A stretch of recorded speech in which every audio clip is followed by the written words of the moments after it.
прво информативно празнично издание на вестите на Канал Плюс. Добар ден, почнуваме веднаш по кратката најава. Останете со нас.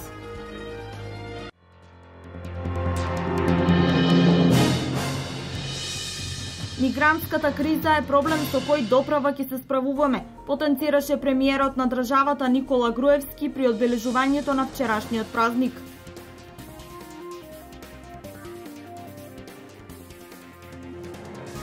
Откако вчера стартуваше ловната сезона, ловџиите од Виница бараат дозвола за законски отстрел на штетниот дивеч.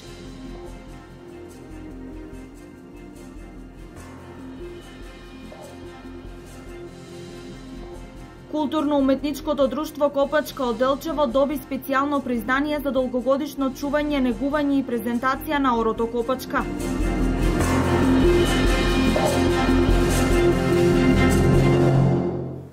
Со полагање цвеќе пред спомениците на македонските револуционери, со културно-забавни, спортски и црковни собери се славеше Илинден. Штипското село Долани вчера доби плоштад. Работата и активностите на општина Штип не запираат и во празничните денови. По повод денешниот голем празник Илинден беше свечено пуштен во употреба плоштадот и обновувањето на чешмата во село Долани. Ова село е познато по жртвите кои загинале во Втората светска војна. По тој повод им се оддаде почит на загинатите борци. Значи месец дена пред капитулацијата тогаш на фашистичка Бугарија, нели? Убиени се четворица врвни наши револуционери од ова село. Мислам дека нивната жртва не била случајна. Градоначалникот на општина Штип Илчо Захариев вели дека овој плоштад е само дел од планираните активности за модернизација на ова село. Па горе кај манастирот Светилија, кај црквата Светилија ќе направиме значи еден дел кој ќе се вика етно село. Планираме да направиме етно куќа. И лично мислам дека факултетот за туризам може да ги донесува студенти своји гости овде. За сега селото значи има електрична енергија, има улично осветлување, има водовод. Еве, мал плоштад направивме, има убава црква. Останува да се направат само улиците и со заеднички сили на општината и универзитетот да направиме да има што почести посетители. Жителите секако изразија задоволство што нивното место се урбанизира. Ваа работа што е направена моментално од толку години колку сум ја 30 години тука. Убава инвестиција, кал нема газење. Ако може да ни направат нешто и поарно, како што вика градоначалникот, пато ако го направат, ќе бидеме закон. Ние се пофалуваме на градоначалникот дека ни направи многу добро. Чешмата е направена за користење и за крави да си поеме и дека се дружиме тоа се дружиме тука, се береме на вода и од млади до возрастни празнично се дружеа на новоотворениот плоштад. Инаку село Долани е познато и по идеалните услови за развој на сточарство, полјоделство и пчеларство. При одбележувањето на вчерашниот празник, премиерот на државата Никола Груевски најави уште многу проекти, меѓу кои е и самитот на НАТО, организација во која Македонија цели да стане составен дел, а исто така го потенцираше и проблемот со мигрантите, кој е сериозен предизвик со кој доправа треба да се справиме како држава. Уште многу проекти треба да исполниме кои сме ги ветиле, а ветувањата мора да се исполнат. Затоа што и илинденците и антифашистите дадоа ветување дека ќе се борат до крај, дека ќе работат за Македонија и тие го исполнија своето ветување. Мораме и ние, и сите по нас, да ги исполнуваме нашите ветувања, стремејќи се кон највисоките цели. Последната од нашите нови крупни предизвици се последните препораки на Европската Унија, поврзани со поглавјата 23 и 24, кои ги вградивме како составен дел на нашите цели и на кои силно и интензивно работиме, за да го зајакнеме, подобриме и надградиме доброто функционирање на државниот систем на повеќе полиња. И тоа ќе го спроведиме. Следното лето е следниот самит на НАТО, организација во која Македонија цели да стане составен дел. Ќе работиме силно во правец да ја оствариме таа цел. Повремените кризи во државите се составен дел во развојот на секоја држава, а особено кај помладите држави.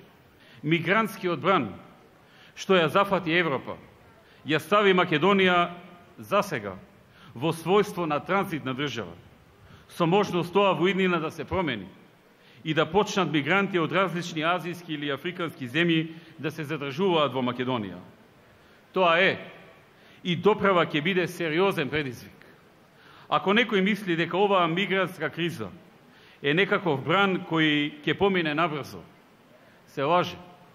Ова е само почеток на еден вид нова голема преселба на народите, која доправа ќе добие замав. За сега добро се справуваме, но предизвиците ќе растат.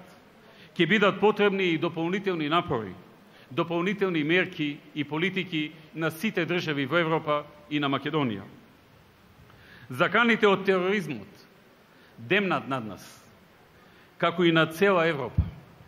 Радикалните групации отворено се закануваат, а повремено и действуваат.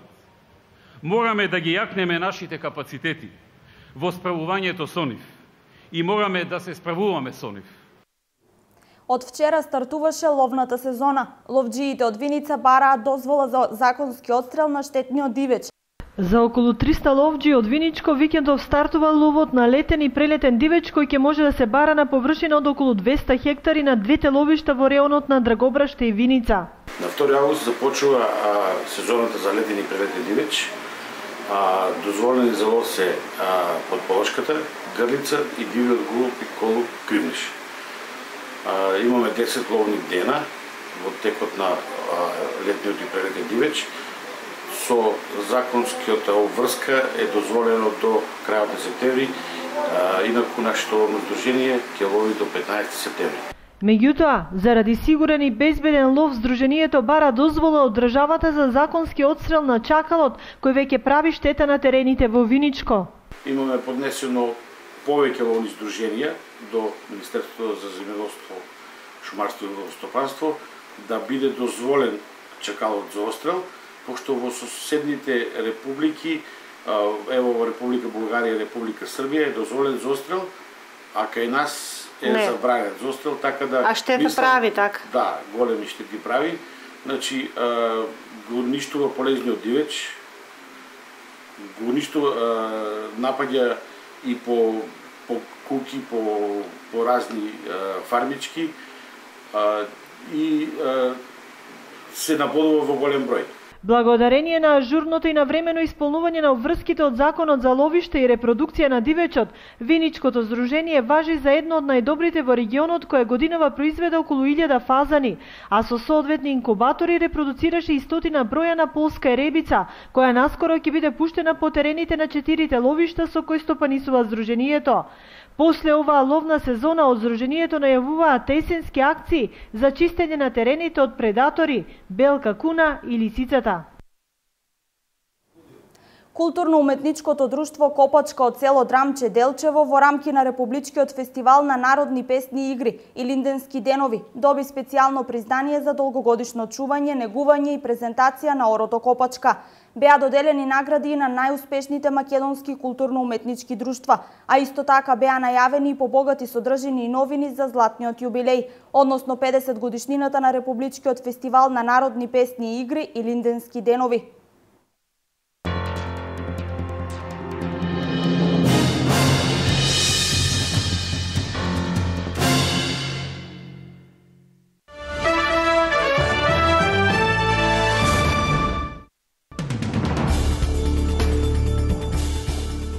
Остатоците на авионот isfрлени на брегот на островот Реунион во Индискиот океан и официјално се идентификувани како делови од Боингот 777, истиот модел на кој му припаѓаше малезискиот авион што исчезна минатата година.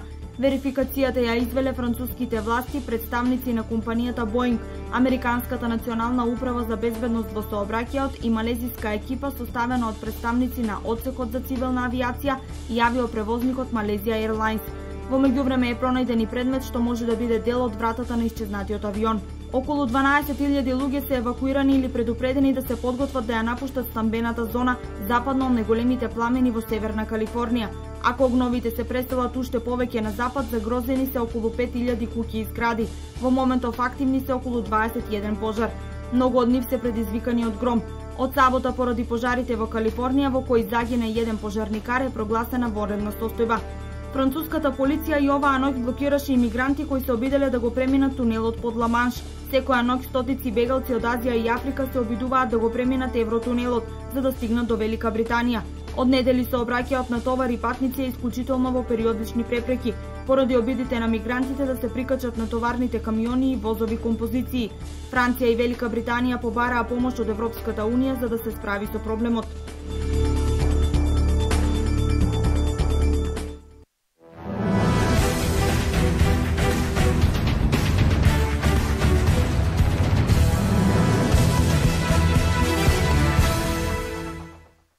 Во последната сабота од август во водите на Охридското езеро ќе се одржи 29-тиот поред Охридски пливачки маратон, кој е дел од светската Гран При серија. Најголемата спортска манифестација во Македонија на 29 август на едно место ќе ги собере најдобрите пливачи од светот, а 30 километарската патека Климе Савин е предпоследна на распоредот во новата сезона. Охридскиот пливачки маратон минатата година понуди возбудливи завршници и во фотофиниш белгиецот Брајан Рикеман победи пред македонскиот маратонец Евгениј Попацев и французинот Јоанес Хедел. Во женска конкуренција во неизвестна борба до самиот крај триумфираше Силвана Рибарова од Чешка пред аргентинката Геило. Маратонот е под покровителство на председателот на Република Македонија Ѓорги Иванов, а сериозна улога во организацијата има и општината Охрид. Покрај Охридскиот пливачки маратон во новата сезона, маратонците за титулата најдобар светски пливач ќе се надпреваруваат во Аргентина, Мексико, Канада и Италија.